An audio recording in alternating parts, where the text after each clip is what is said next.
ముందుగా అందరికీ నమస్కారం. సిరి హోమ్లీ ఫుడ్ నుంచి ఈరోజు మనం కొత్త రెసిపీతో అయితే వచ్చాము. అదే లేత చింత చిగురు పచ్చడి. సో దీనికి కావాల్సిన పదార్థాలు ఏంటో ఒకసారి చూసేద్దాం. 1 కప్పు పల్లీలు, అలాగే ఎండుమిర్చి, ఇవి చాలా కారంగా అయితే ఉన్నాయి, నేను ఒక 10 తీసుకున్నాను. అలాగే ఆనియన్, వెల్లుల్లి, పొట్టు తీసుకున్న వెల్లుల్లి తీసుకున్నాను. అలాగే 2 కప్పుల లేత చింత చిగురు ముందుగా కడిగి వాటిని పక్కన పెట్టేసుకున్నాను. ముందుగా స్టవ్ ఆన్ చేసుకొని పల్లీలని ఇక్కడ చూపిస్తున్న విధంగా ఫ్రై చేశాను కదా, అలాగే ఒక ప్లేట్లోకి సర్వ్ చేసుకోవాలి. నెక్స్ట్ ఎండుమిర్చి కూడా ఫ్రై చేసి ఒక ప్లేట్లోకి సర్వ్ చేసుకోవాలి. అలాగే ఇంకొక కడాయి పెట్టుకొని ఇక్కడ చూపిస్తున్న విధంగా ఆనియన్ని ఫ్రై చేయాలి.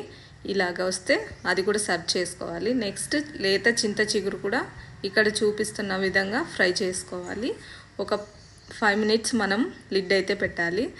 అది పెట్టిన తర్వాత కలర్ మనకు చేంజ్ అయితే అవుతుంది. నెక్స్ట్ ఈ పల్లీలు పొట్టు తీసుకొని ఒక జార్లో వేసుకోవాలి.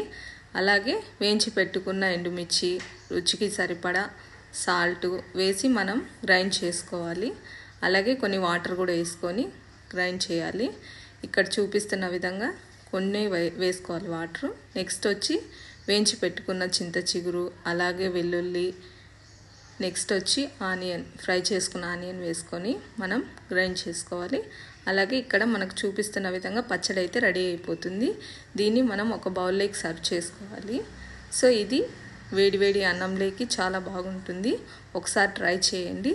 అలాగే సిరి హోమ్లీ ఫుడ్ నుంచి మరిన్ని వీడియోస్ వస్తుంటాయి. లైక్ చేయండి, సబ్స్క్రైబ్ చేయండి, షేర్ చేయండి.